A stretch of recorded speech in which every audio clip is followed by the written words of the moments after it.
we have announcements to start with.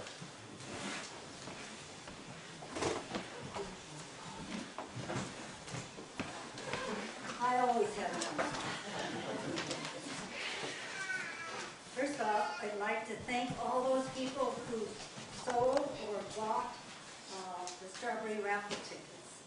And I know you're anxious to find out who got the 3 prizes. The first prize went to Nancy Melchoff of Sodas. And that first prize was for a $125 gift certificate at Bob's Supermarket.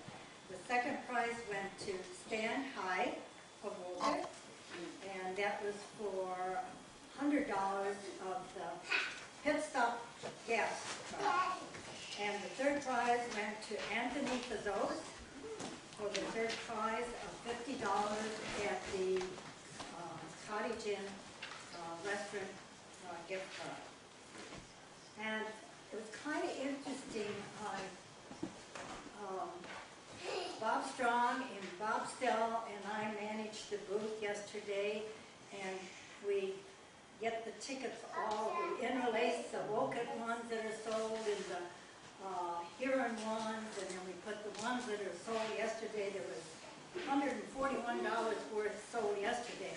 And we intermix those and we stir them up, don't we, Bob? Oh, yeah. And then we, to make it really legal, we have the last musical performance, reach up and in and draw out the 3. And but when I took them home, I started looking through them to see where some of the people were from, because I was noticing people who came yesterday. There was one lady that came from Williamson, and she came over and said, "No, I want 2 books." And then, of course, a lot came for this one. And they said, "I only need 1 to win." And so anyway, it was interesting. On the tickets, Wolcott, of course, was most people. Huron, North Rose, Sodas Point, Williamson, Red Creek, Clyde, Savannah, Webster, Rochester, and then I think some of these people signed for their kids or somebody. Auburn, Seneca Falls, and then somebody was from Port Bay. Didn't know it was a town. And then crafters came over. And then there was one that came and said, they put down the phone number and said, I said, "Well, if you win, we'll call you." "Oh, I'm not going to be there for 3 days. I'm at the camp." What's the camp on the south side of Wolcott? Or east side? Cherry Grove. I'm there. Okay. I got to put my cell phone number. So, and then there was at least $50 donated. They got the tickets, but they didn't fill them out. They gave us the money, $50. So, and total the raffle sale came to $1,120. So, thank you. Also, a little bit of information. You people are in the town of Huron. You're in the town of historic Huron. We've got a lot of historic buildings. You're going to hear more about them. And this afternoon at the Sodas Lighthouse, Mr. Joe O'Toole is going to speak about Chimney Bluffs at 2 o'clock. And Chimney Bluffs is in historic Huron. And before that, there will be from 12 to 1:30 at the Lighthouse. Shriners Band, I don't know anything about that, will be playing on the lawn. Just thought you'd like to know more about historic Huron. I'll take a turn. Okay. On behalf of the steering committee, we just want to thank everybody that was there working, and everybody that prayed for the weather to hold off. That was kind of nice, you know. When we were all tired, the rain started, so people left early. So we got to get home earlier than usual. The steering committee, we had a lot of new members kind of on and off of it this year, and people showed up at our committee meetings. So that was real nice. We had a lot of new faces helping on the steering committee, which brought us some fresh ideas. Lois was talking about the information booth. One of the things I was wondering, because we were definitely short on help yesterday. A lot of booths could have used more help. So I was pretty thankful that we decided not to do the hamburger hot dog booth because we didn't have enough help for the booths that we had going. So that was a wise decision. And the food truck gave us a percentage of their profit. So even though we didn't do it, we did receive some money from the food sales. The other thing with the information booth, I was thinking, we're short on help. Do we really need people sitting at the information booth all day? How much is it used? But Lois and Bob, sitting there, brought in over $300 between raffle tickets, t-shirt sales, and we had a cooler full of drinks over there. So the two of them sitting at the information booth was, $300 we wouldn't have had. Downstairs after church, there's coffee hour, and we have a bunch of soda for sale, and there was some leftover biscuits also. The soda we're selling for $2 for a 12-pack, or $6 for $1. There's a whole variety down there. What am I forgetting? Biscuits will be priced to move. Biscuits will be priced to move. There we go. Because there's not many biscuits left, but there were some. Chicken barbecue sold out, so that was nice. And with the chicken barbecue, just so even though we have someone doing that for us, the chicken barbecue made $1,007. So I think we did okay. We just, again, we definitely didn't have the help we needed, but the people that were there worked hard. So the steering committee, we all want to just thank everybody that was there and everybody that worked. And if you didn't work, you bought raffle tickets or you came and ate, whatever you did, it helps. Or baked. Or baked. Yeah, the baked food sale, I can tell you, the baked food sale made $542. And like the baked food sale, that's clear profit. The raffle tickets, that's clear profit. There's no expenses with any of those for the churches, so I think we did well.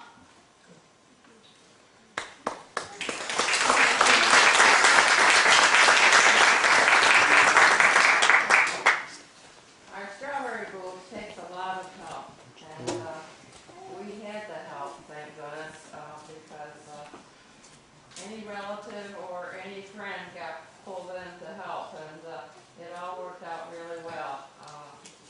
We had some, I thought strawberries left over, but maybe somebody, some people took them home. The leftover ones all got sold, so. Okay, all right, good, good, thank you. Any other announcements? Oh, I have another one. Unless you may have been going to mention it, the offering today, so people know how the offering's done. If you've got your church envelope, that goes to your church. Anything loose in the collection plate gets split between the two churches. Okay, then no other announcements? Then as we come together, we come with the joys and concerns the week before and the weeks ahead. Let us take some time now to lift those joys and concerns up, that we may lift them up together to God. And unfortunately, I need to start us off.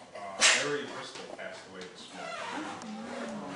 So if you could keep Ellen and these kids in your prayers, and maybe when her phone's a little less busy, drop her a line and wish her well. So I tried calling a couple times and only got a busy signal. Any other prayers?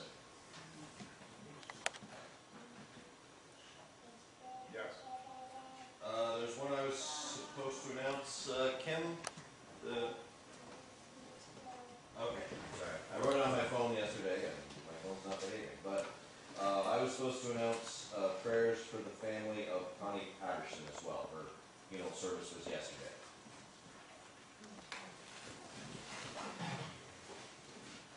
Other joys or concerns? Yes. I don't know how to say it,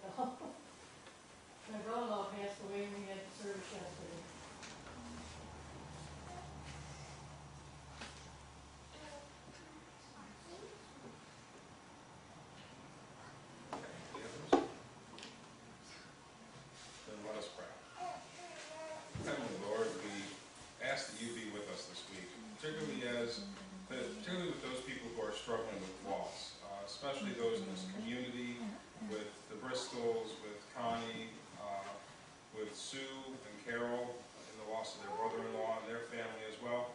Also especially, we want to lift up to you the American Methodist Episcopal Church in Charleston, who lost 9 people this week. We ask your blessing on all those families, that they may find hope in you, that they may find joy in you, that they may know that you are working with them and that you are walking with them. And we thank you for all the good that you have brought us, the joys, the wonder of a day well spent at the Strawberry Festival, the beauty of the weather that you gave us for it, the beauty of the world around us, and all the goodness that you bring to us. Now let us all pray as our Lord Jesus taught us, saying, Our Father, who art in heaven, hallowed be thy name. Thy kingdom come, thy will be done, on earth as it is in heaven.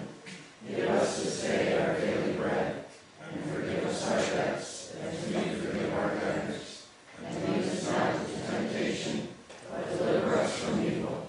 For thine is the kingdom, and the power, and the glory forever. Amen. Please join me in the call to worship. The Lord is a stronghold. Those who know your name put their trust in you. For you, O Lord, do not forsake those who seek you. Sing praises to the Lord. Declare his deeds among the peoples. For he does not forget the cry of the afflicted. Be gracious to me, O Lord, that I may recount all your praises. For the Lord has made himself known through all his blessings.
Christ is the voice that brings hope, the voice that brings assurance and lets us know that we are loved, we are cared for, and we are forgiven.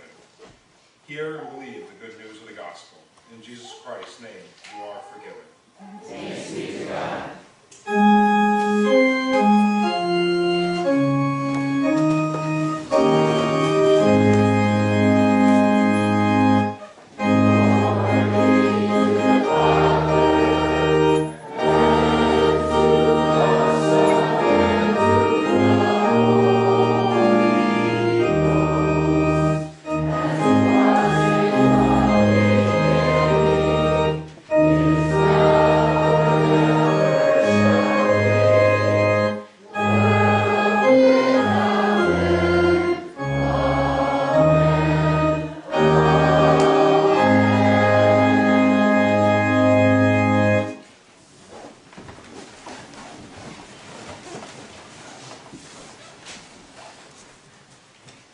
Please join me in the prayer of illumination.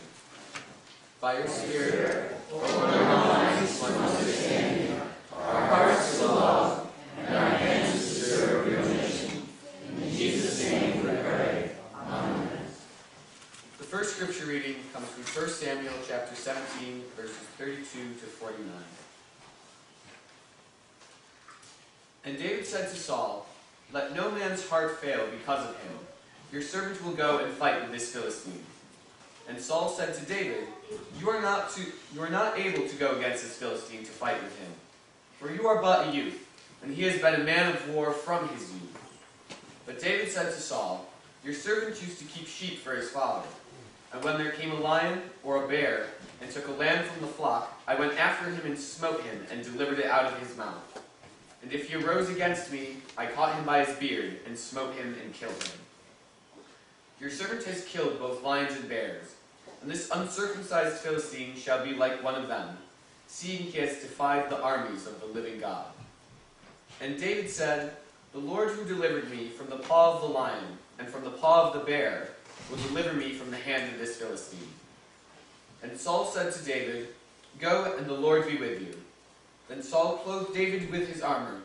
He put a helmet of bronze on his head and clothed him with a coat of mail. And David girded his sword over his armor, and he tried in vain to go, but he was not used to them. Then David said to Saul, "I cannot go with these, for I am not used to them." And David put them off. Then he took his staff in his hand, and he chose 5 smooth stones from the brook, and put them in his shepherd's bag or wallet. His sling was in his hand, and he drew near to the Philistine. And the Philistine came on and drew near to David, with his shield bearer in front of him. And when the Philistine looked and saw David, he disdained him, for he was but a youth, ruddy and comely in appearance.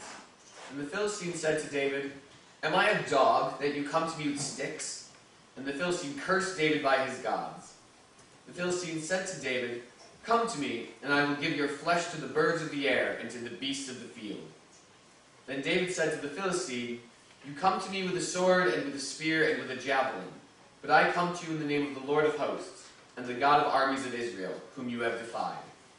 This day the Lord will deliver you into my hand, and I will strike you down, and cut off your head. I will give the dead bodies of the host of the Philistines this day to the birds of the air and to the wild beasts of the earth, that all the earth may know that there is a God in Israel. And that all this assembly may know that the Lord saves not with the sword and spear, for the battle is the Lord's, and he will give you into our hands." When the Philistine arose and came and drew near to David, David ran quickly toward the battle line to meet the Philistine. And David put his hand in his bag and took out a stone and slung it, and struck the Philistine on his forehead. The stone sank into his forehead, and he fell on his face to the ground. The word of the Lord. Thanks be to God. Thank you.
Good morning. There we go. That's a little better. So, our reading we just had, that featured David and Goliath, right? Who's David? Do you know?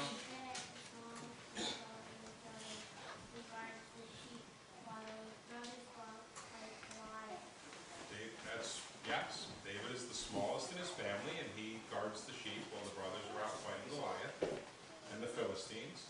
What else is he? Do you know? You know? Romance? Look here. Does he become a king? Yeah.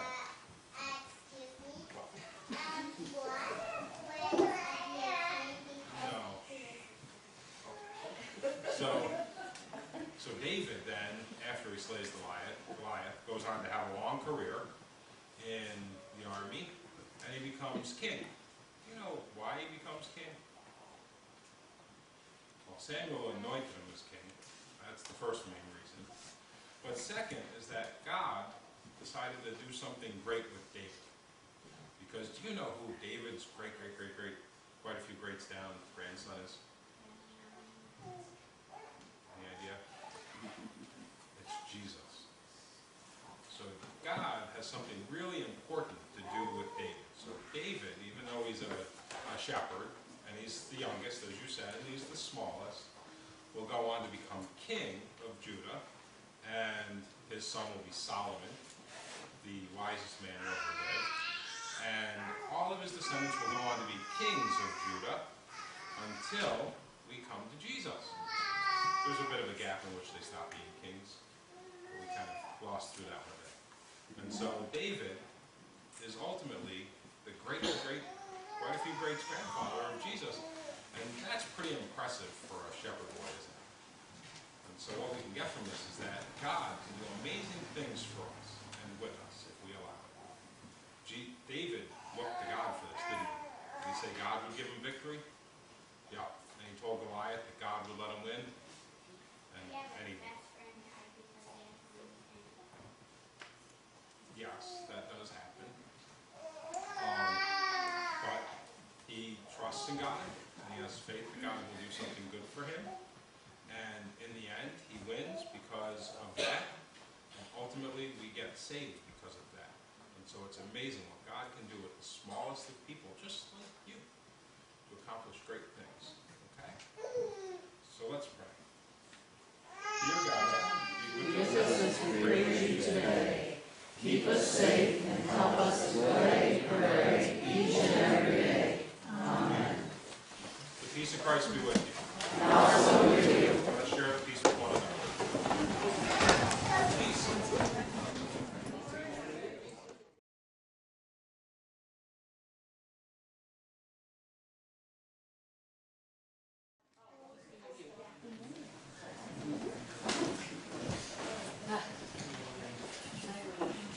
Our second reading this morning comes to us from Mark 4:35 to 41.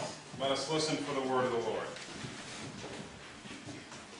On that day, when evening had come, he said to them, "Let us go across to the other side." And leaving the crowd, they took him with them in the boat, just as he was. And other boats were with him, and a great storm of wind arose. And the waves beat into the boat, so that the boat was already filling. But he was in the stern, asleep on the cushion. And they woke him and said to him, "Teacher, do you not care if we perish?" And he awoke and rebuked the wind and said to the sea, "Peace, be still." And the wind ceased, and there was a great calm. He said to them, "Why are you afraid? Have you no faith?" And they were filled with awe and said to one another, "Who then is this, that even the wind and the sea obey him?" The word of the Lord. Thanks be to God. In our first reading this morning from Samuel, we're dealing with David. David will go on to become a great warrior and king, but for the moment, he is still just a shepherd boy. For the moment, he still has just his sling, and he has just his rocks and his staff, and he is just a shepherd boy. And he is coming into a situation in which the army is stalled out. Saul's army is sitting on the bank of the river opposite the Philistines, and they have stalemated each other. Neither one is willing to take the effort to try and win because it's probably going to be too close a battle to call. And so the Philistines have selected a hero, somebody that is their strongest, their mightiest, their best warrior, and he goes out every morning to challenge them. He is their obstacle because they need to send somebody to fight him. And he's rather tall for his age. They figure he's got to be somewhere around 6'5". Which if you've ever seen somebody who's 6'5", that's fairly tall. When you consider that the average person was a lot shorter then, it's really tall. And so he's a bit of a mountain of a man. And he is their obstacle. The army cannot get past him. It's amazing how we can let simple things be obstacles. Last week I talked about how we can make mountains out of molehills and let them get in our way, let them serve as issues. Who here likes to watch Shark Tank? Anybody? I love Shark Tank. Shark Tank is one of these shows where people bring their inventions. People see an issue. They see an obstacle. They see a mountain. And they think, what can I do to beat that? What can I come up with that is original, that is different, that will be a solution to this problem? For inventors, there is no such thing as a true problem. For people who see that issue, there is not a real issue, there is a goal. There is a solution waiting to be discovered. They do not approach something and say, how do I overcome this? They approach something and say, I can get past this, no problem. There's a difference in the attitude there. The one is questing. How do I do it? Is there a way to do it? I'm not certain it's possible. The other one says, I can do it. Let me just find the solution, because it's there and I'm going to locate it. There's a difference in attitude to that. You can hear the difference between David and the army that he's with. The army's sitting there looking at Goliath going, man, here's a problem. Wonder what the solution is. Who here wants to draw straws to see who goes to take him out? Anybody care to take this on? David says, what's the issue? I'll go deal with it myself, no problem. David's the inventor, clearly. He's the go-getter. He's the one that doesn't see the obstacles as obstacles. He sees them as merely one more thing to learn how to overcome. One more thing that really isn't as big as other people are going to make it out to be. David is a go-getter. He's an inventor. He is somebody that can do this, though, because he trusts in God. David has a complete and total faith in God that he can overcome any issue. And he does it. He talks about taking on bears. He talks about taking on lions. I don't know about you, but if I was confronted by a lion and all I had was a sling and a stone, I'd wet myself. Guaranteed. I don't know about the rest of you, but I know I can't outrun them, so I'm just in trouble. David, however, is willing to take on any obstacle. Like the inventors on Shark Tank, he can just look at it as an opportunity for overcoming something. And he does so with faith and trust in God. He does so knowing that God is the Lord of hosts that can overcome any enemy, any issue, that God can lead him to victory no matter what is in front of him. By the way, they've done tests on these slings that David used. They actually will cave in a bronze helmet. So when it says that David sunk the stone into Goliath's forehead, it is liable to mean that it actually completely dented in the front of that helmet, because he took a fist-sized stone and slung it at over 100 miles an hour. That's pretty good. There's a reason why David could do what he did, and there's a reason why professional armies in the ancient past actually did make use of slingers, because it was quite the weapon to have. David wasn't afraid. He couldn't handle Saul's armor. He couldn't handle Saul's sword, but he didn't need to. He knew the weapon he had, he knew what he could do with it, and he knew God would be with him, leading him, and guiding him. And it was for that reason that he was able to overcome Goliath. What an amazing amount of trust and faith. How many of us find obstacles in life? How many Goliaths stand in our way in which we look to the future and say, I would love to do this if only. I would love to go here, but. My grandparents always said they would love to go to Europe when they ever got the money. They never got the money. It was their Goliath. They could have gone any number of times. When they passed away, they had more than enough money to go to Europe. But they were always worried about something else getting in the way, something else that would happen. They created a Goliath that they couldn't overcome. And we're good as people at doing that, of saying, what is the obstacle in my way that I can't overcome? David said, Goliath, what's the issue? I've taken down bears, I've taken down lions, I can take him down too. He doesn't see the obstacle because he knows that God is walking with him, because he is walking with God. And that God will help him find and come through with the solution he needs. Are you doing the same thing? Are you asking God to be in situations with you in which you feel that there is a Goliath in the room stopping you from moving forward? Are you in a situation in which you feel, I can't go any further? And, you know, I've actually heard now a couple of stories about your friend who lost his legs, who's been here in Wolcott. And it's amazing. Somebody was telling me he was sitting down at the bluffs, just happy and waving to absolutely everybody, just as cheerful as could be. I heard 3 different stories about him during Strawberry Festival. He lost both his legs. And he doesn't seem to care, because he's living life. There is a huge obstacle right there, losing your legs. How many people here could truly say they would be happy if they lost both their legs? I'd be miserable. Not going for hikes, not going for runs, not going for bike rides. I'd be miserable. And yet, here is a person in this very community who, in that same situation, is actually seemingly very happy. He goes around with joy on his face. He found an obstacle and found out it wasn't really an obstacle for him. He removed it to something that was small. Can we each do the same thing? Can we say the same thing?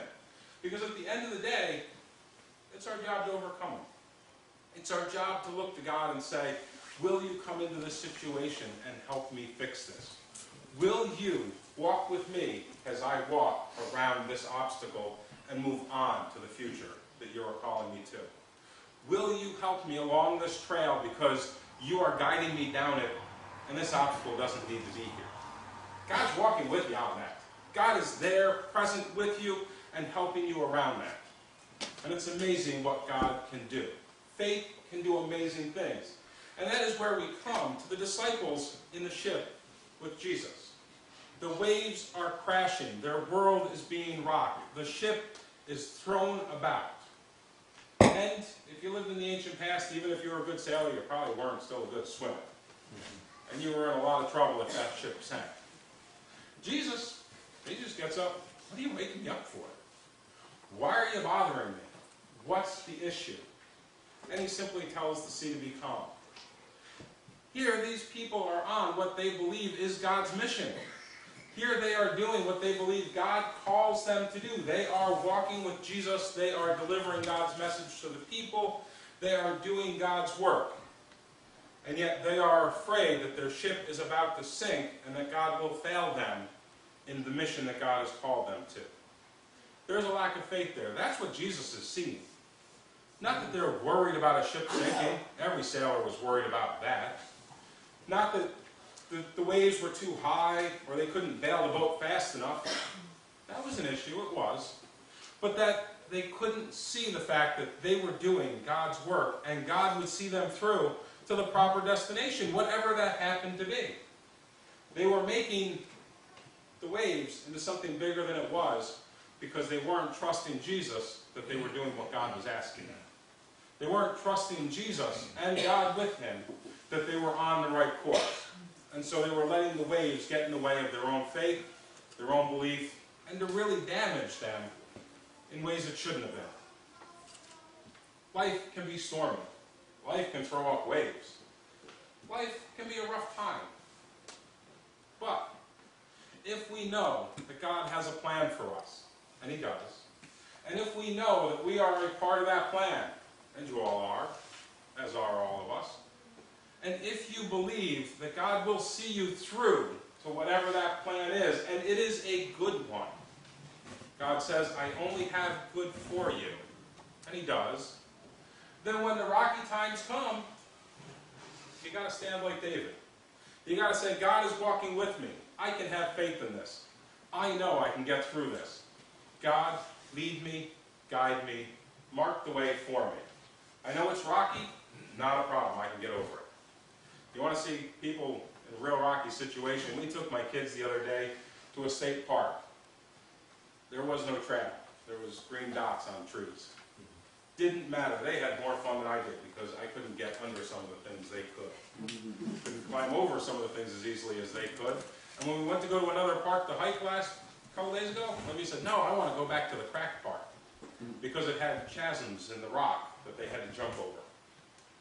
She didn't see the road as that rough. She saw it as fun.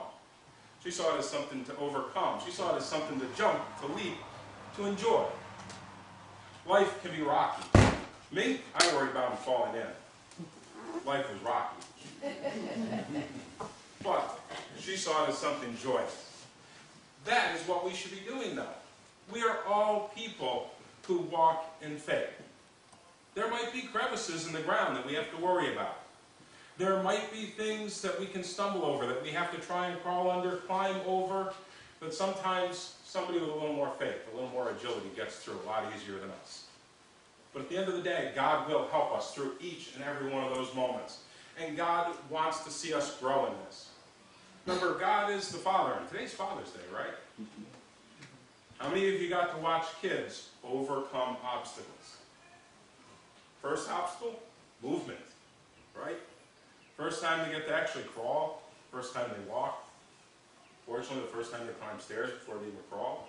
There's a frightening one. Getting to watch them go into school. Graduation, right? Off to college. Kids overcome obstacles because that's the very need of growing up. They overcome the obstacles easier when they do so with faith, because faith can help guide them through it. God is our Father. God is watching over us. God is caring about us, and God is guiding us. Because when they learn to walk, what do? You hold their hands and help them walk a little further. When they learn to crawl, you help get their legs under them so they can scoot a little bit more.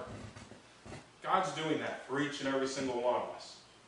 When you sit in the crowd cheering them on at graduation, God is there cheering you on at each one of those steps, knowing that you are succeeding because you are following a plan and you are growing in faith. And so keep that in mind.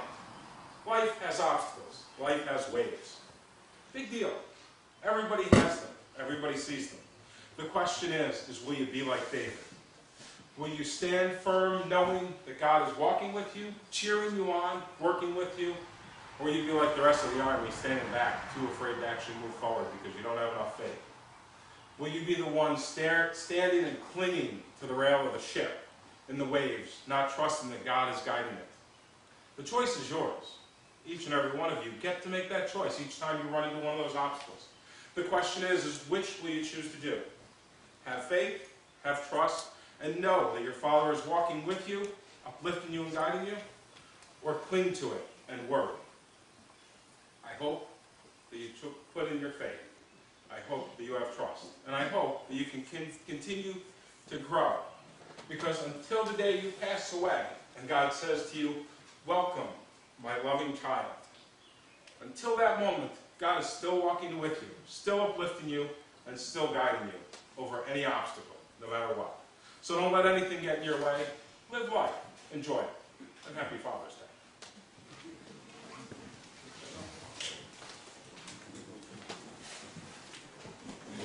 Let us take some time now to give back to God some of what we have been blessed with.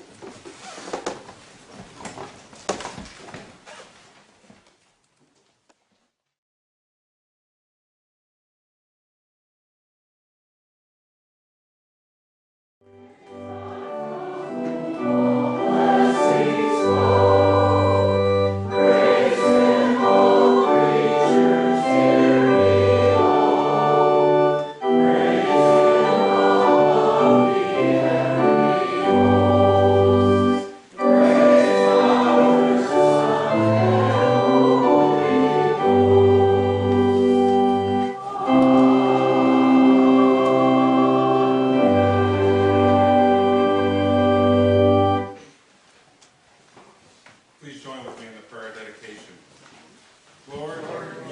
gracious and loving, but often we are ungrateful and demanding.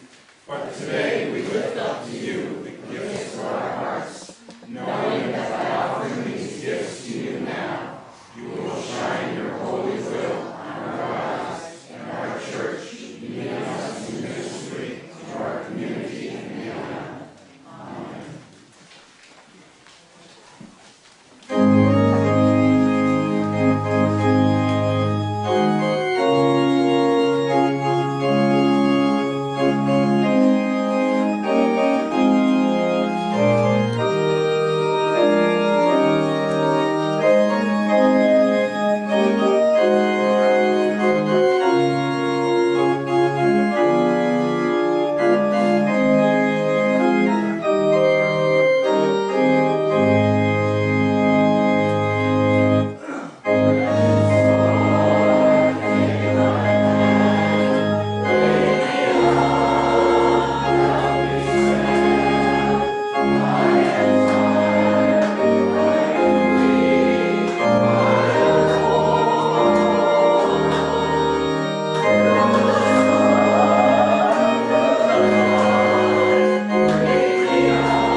Let us form our fellowship circle.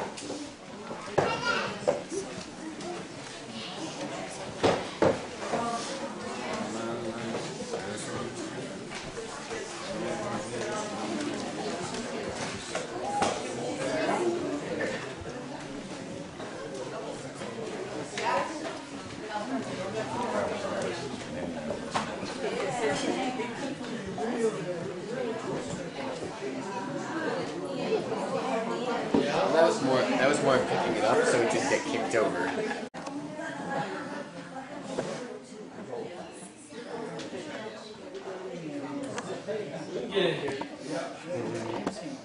Now this is a circle. Take a look around. Who hasn't been in your fellowship circle?